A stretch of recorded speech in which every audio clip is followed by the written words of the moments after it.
"Aw man, this is seriously bad." In the midst of this heavy snow, for some reason, she's wearing a miniskirt with bare legs and high-heeled boots. Her hair is long, a light brown, almost blonde, and loosely curled. She's like the perfect example of a gal. What is there a gal here of all places? The situation was so unnatural that I was at a loss for words. My name is Jason. I work as a system engineer for a company. As the name suggests, a system engineer manages and maintains the web systems used by the company. Sometimes, I have to work at night, outside of regular business hours, to make adjustments. If there's a problem, I could be called in, day or night, and it's not unusual to be on standby all day just in case something happens. It's a pretty tough job. "Hey, can you come right now? The lines are totally down, and we can't get any work done." It was the weekend, and I was off that day.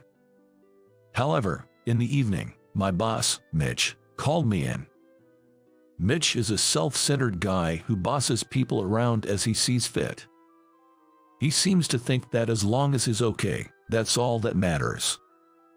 Even though I finally had a day off, I ended up having to go in for Mitch's weekend work.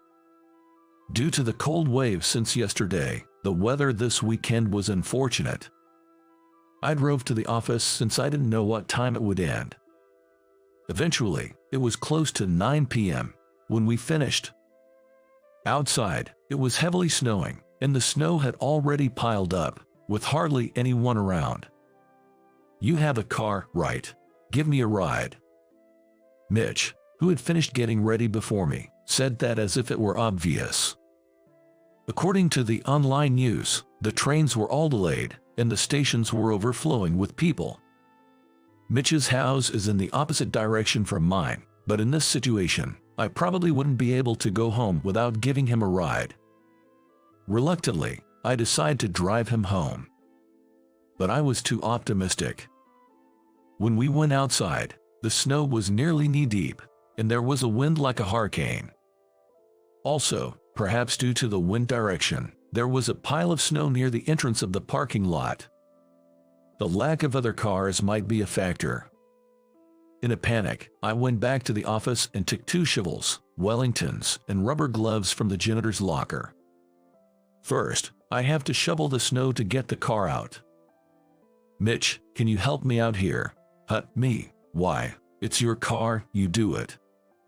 "It's my car, but I can't drive you home like this."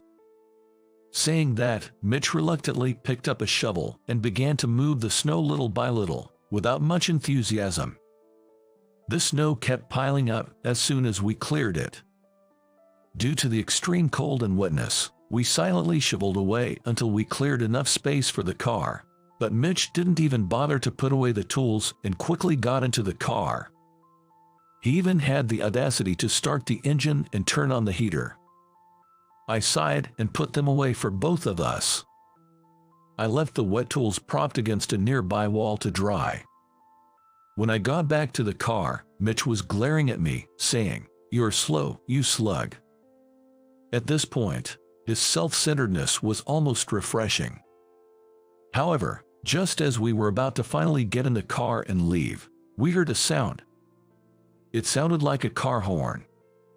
"What's that? Is something wrong? Maybe someone needs help." "Forget it. More snow is piling up. I'm done with shoveling." Mitch insisted on leaving, but the horn kept going off. I just can't help but be curious. But there's no one else around, right? What if someone really needs help?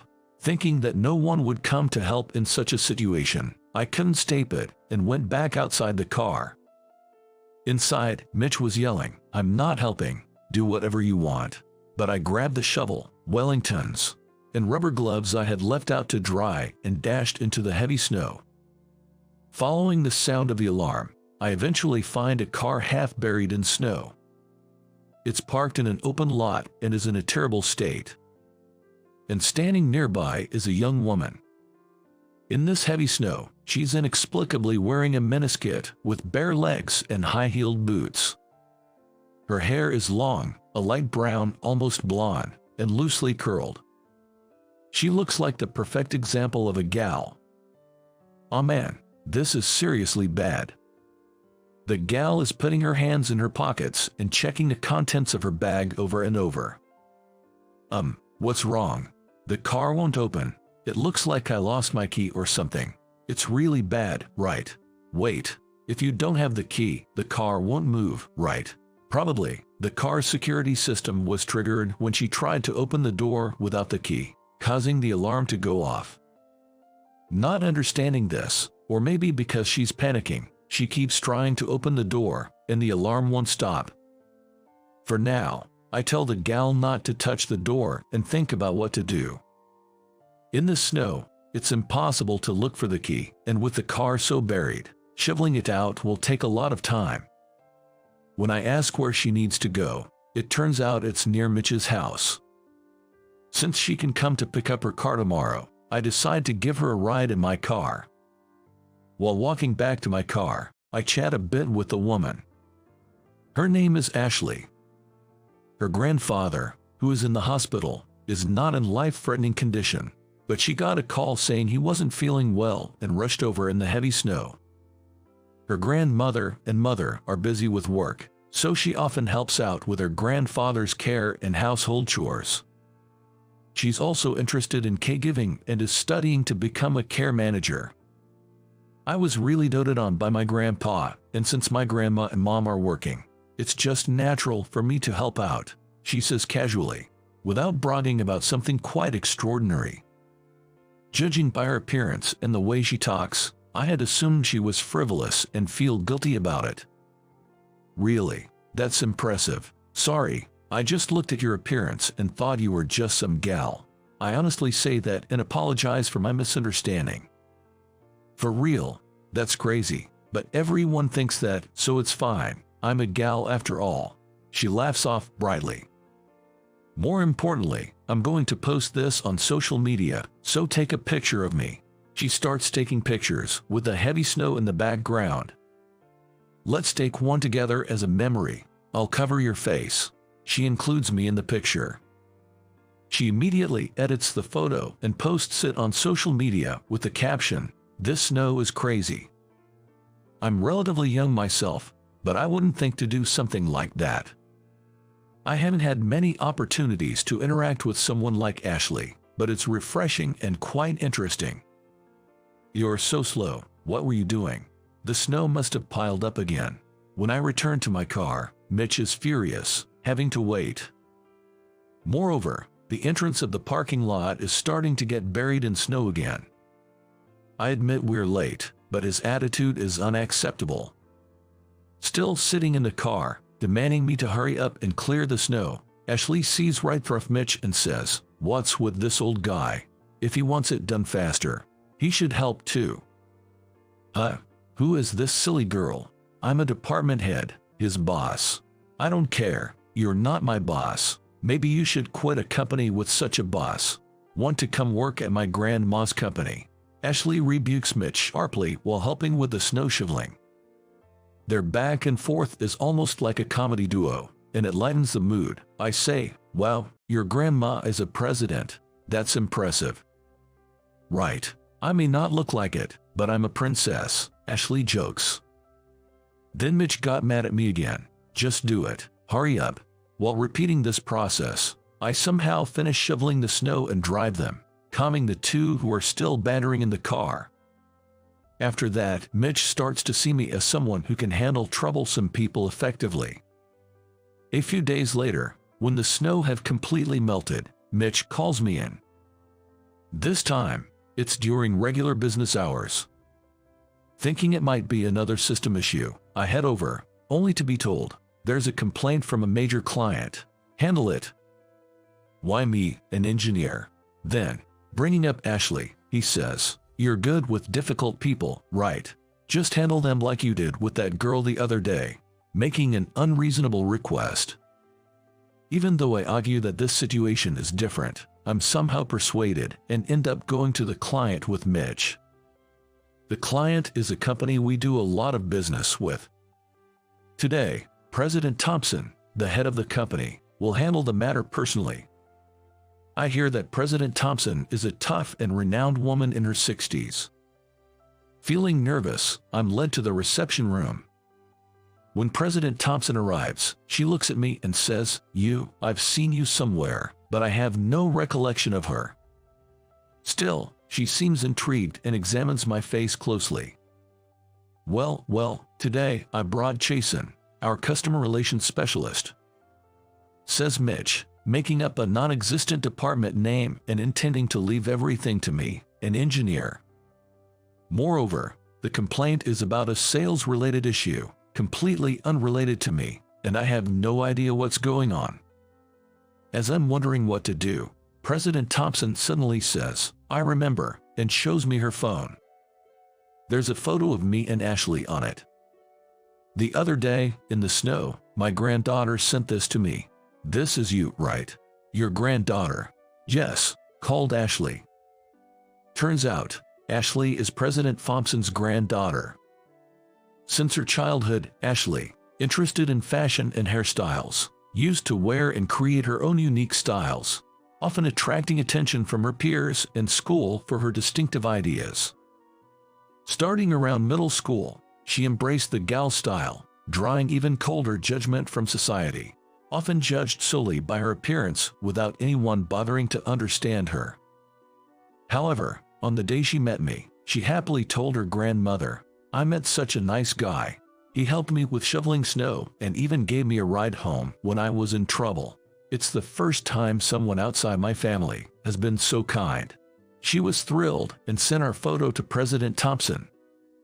She always looks out for her grandpa and is a great kid aiming to be a care manager, but it's a shame she's not understood due to her hobbies and preferences, sighs President Thompson.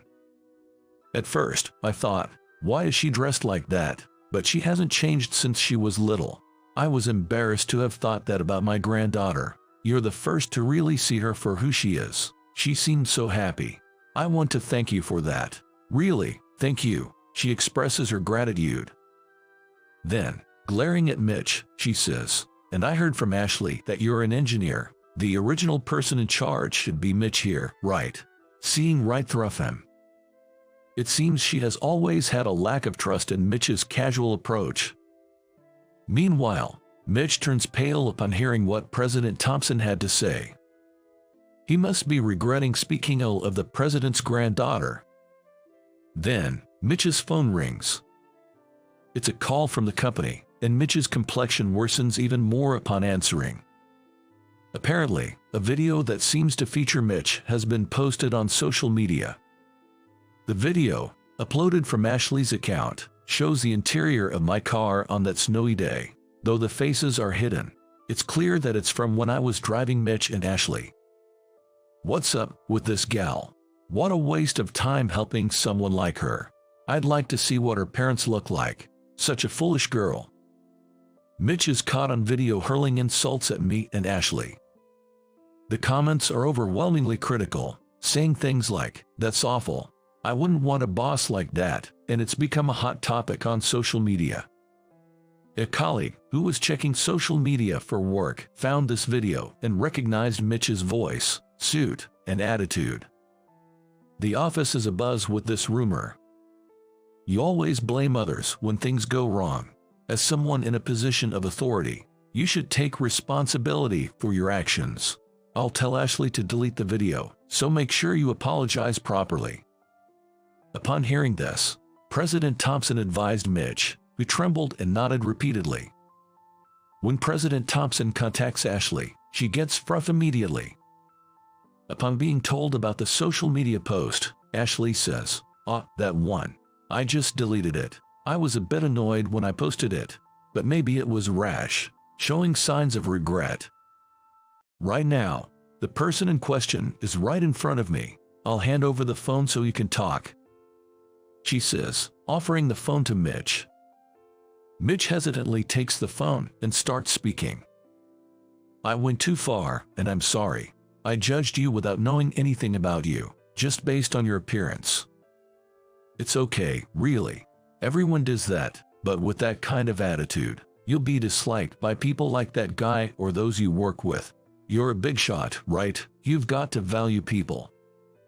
Ashley says, forgiving him with a laugh while sounding wise beyond her years. Afterward, Mitch apologizes repeatedly. I have newfound respect and gratitude for Ashley, who, despite her youth, has such a forgiving heart. It's not about looks or age, but caring for others and having empathy that's important. These qualities help us understand and respond to someone else's pain or discomfort. In this case, it was about Ashley taking down the post she had initially uploaded. Realizing the need to remove it before being pointed out must have been out of consideration for the other person. Now that you understand, bring an improved plan by next week, Mitch. You'll do it, says President Thompson. Mitch nods solemnly. Afterward, Mitch continued to come to work as usual, but after a while, he submitted a transfer request and moved to another branch. Although it's not confirmed, it's widely believed within the company that he was the one in the video, and he was heavily criticized in the comments, making him uncomfortable. He was much quieter than usual, but it must have been awkward for him. At his new branch, I hope he always remembers Ashley's words. As for me, I'm still busy as a system engineer, but I occasionally see Ashley. She was still a gal for a while, but one day she suddenly decided to quit being a gal, changing both her appearance and the way she spoke. I thought being a gal was my thing, but I don't want to worry Grandma forever. Besides, there are people who see me for who I am, like you, Ashley said, radiating a different kind of confidence and beauty than when she was a gal. Perhaps it's the beauty of her inner self showing through. Now, she seems to be living a fulfilling life as a care manager. I want to always remember not to judge by appearances or age,